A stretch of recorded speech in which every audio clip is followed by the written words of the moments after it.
বিশ্বাস করেন আমরা অলরেডি দাজ্জালি সিস্টেমের ভিতরে আক্রান্ত বা দাজ্জাল দ্বারা নিয়ন্ত্রিত। আমাদের এই বিষয়গুলা খুবই সাবধান হইতে হবে। এখন আপনারা হয়তো ভাবতেছেন যে এ আবার কোয়ান্তে হঠাৎ করে এই ধরনের কথাবার্তা বলা শুরু করলো কেন। ব্যাপারটা বোঝেন, দাজ্জাল যে একটা রূপক শব্দ, এইটা আসলে বুঝতে হলে পরে একটু চিন্তা ভাবনা করতে হবে। ধরেন দাজ্জাল এখনকার জামানায় যদি আপনার মনে করেন যে বিশাল দেহ বিশিষ্ট, বিশাল অনেক বড় দেহ বিশিষ্ট, শরীরের হাতে কাটা যুক্ত কোনো একটা প্রাণী বা মানুষের মতো দেখতে কেউ যদি আসে আমাদের সমাজে, বা তার কপালে কাপের লেখায় একটা চোখ আছে, এইরকম কোনো ব্যক্তি যদি আমাদের সমাজে আসে, তাহলে আমরা সবাই কিন্তু সেটা চিনে ফেলাবো যে দাজ্জাল। কোনো ফেতনা হইব এটা, আমরা সবাই তো জানতেই পারবো যে এই দাজ্জাল। কারণ তার সম্পর্কে যে বর্ণনা রাসূলুল্লাহ সাল্লাল্লাহু আলাইহি ওয়াসাল্লামের হাদিস থেকে আছে, এতে কোনো ফেতনা হইতেছে না। এবং বড় যে মানুষের ইমান আরো পাক্কা হবে, আরো মানুষের ইমান আরো শক্ত হবে যে আসলে তো দাজ্জাল চলে আসছে, মানুষ নামাজ কালাম পড়া শুরু করবে, আরো ইমান ভালো হবে। এতে কিন্তু দাজ্জালের যে ফেতনা, সেটা ফেতনা হইলো না, বড় উপকার হইলো মানুষ।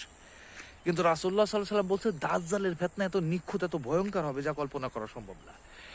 দাজ্জালের ফেতনা যে সত্যিকার অর্থে ভয়ঙ্কর, এটা অলরেডি আমরা দাজ্জালি ফেতনার মধ্যে আছি, কিন্তু আমরা বুঝতেছি না।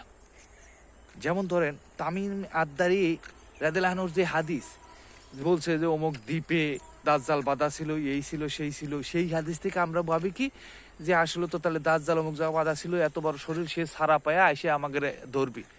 ব্যাপারটা সেরকম না। তামিম আদ-দারি রাদিয়াল্লাহু আনহুর যে হাদিস, এই হাদিসটা কি তামিম আদ-দারি রাদিয়াল্লাহু আনহুর বাস্তব রিয়েল ঘটনা ছিল, নাকি তিনি স্বপ্ন দেখে রাসূলুল্লাহ সাল্লাল্লাহু আলাইহি ওয়াসাল্লাম বলছিল? আসলে এটা কনফিউশন। কারণ আরব উপদ্বীপে এমন কোনো, এরকম আরব সাগরে বা আশেপাশে কোনো সাগরে এমন কোনো দ্বীপ, এখন তো আধুনিক যুগে এমন কোনো জায়গা নাই যেখানে মানুষ যায় না, এমন কোনো দ্বীপ নাই যেখানে এরকম কোনো কাউরে বাইরে রাখা সম্ভব ছিল বা বাইরে রাখছে। দাজ্জাল যদি ওই রকম শরীর থেকেও থাকে, তাহলে এটা দুই রকম হইতে পারে। একটা হচ্ছে তামিম আদ-দারি রাদিয়াল্লাহু আনহু যেই স্বপ্নের কথা বর্ণনা করছে, সেটা তার নিজের স্বপ্ন ছিল। যেই হাদিসের কথা, যেই ঘটনার কথা বলছে, এটা তামিম আদ-দারি রাদিয়াল্লাহু আনহুর স্বপ্ন ছিল, যেটা রাসূলুল্লাহ সাল্লাল্লাহু আলাইহি ওয়াসাল্লামের কাছে বর্ণনা করছে। হয়তো আমাদের কাছে হাদিসটা ওইভাবে আসছে, কারণ এই গুলো সংগ্রহ করা হয়েছে অনেক বছর পরে।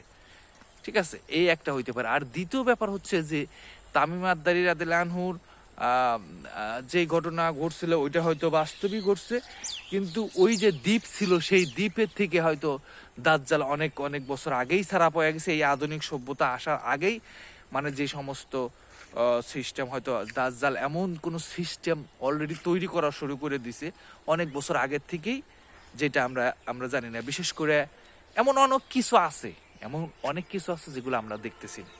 তার মধ্যে একটা হচ্ছে সিমসাম কার্টুন, এটা নিয়ন্ত্রণ করে, এটার ভবিষ্যৎবাণী, এসব বিষয় নিয়ে আস্তে আস্তে আরো বেশি আলোচনা করবে। আমাদেরকে ব্যাপকভাবে সাবধান থাকতে হবে, এইসব বিষয়গুলো সতর্ক হইতে হবে। দাজ্জালের ফিতনার ভিতরে অলরেডি আমরা আছি, বুঝতে হবে ব্যাপারটা।